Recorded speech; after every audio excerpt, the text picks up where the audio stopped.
Many years ago when I was a teenager, I had this boyfriend. His name was Leroy. And let me tell you, Leroy wasn't what you would call the best looking guy, but he really had good intentions. He didn't have the best parents. He actually had karmic parents, but at the time, I didn't know my parents were karmics either. So, long story short, so I'm dating him because, that was my outlet for getting out of the house because I just felt like in the house, it was just like always some kind of thick air in the house. So I got out of the house. And one day, my mom, like, she went on vacation and then she came back and she came back with this guy. And the guy had a look in his eyes, and I remember what that look looks like. And at the time, I was so young that I really wasn't confident in saying exactly what I saw the look was, but it was a familiar look that I'd experienced quite a few times. And each time I had thought that was what I was seeing, I used to at some point report this look, but it was always dismissed. It was always dismissed as maybe it was my imagination. So when she brought this guy home and I saw the look, I automatically knew it would be dismissed if I brought up this action. So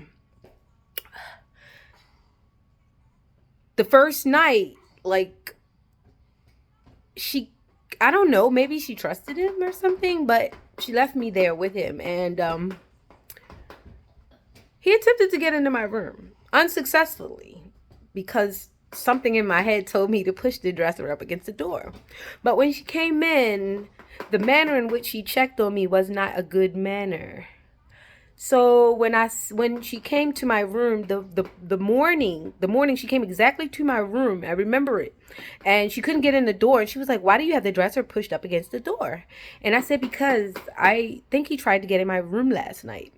And immediately, instead of inquiring as to what I felt like and how I felt about it, this person went immediately to the enemy and told them, "Do you know she has the dresser pushed up against the door? Why does she feel like she has to have the dresser pushed up against the door?"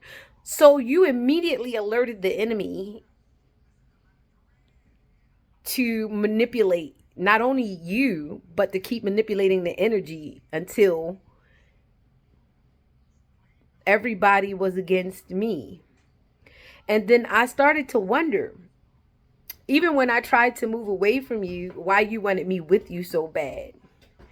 And it was something twisted in your mind that made me had to be accessible to a person who was not only mentally abusing you, unbeknownst to you, but the damage was being carried over to me.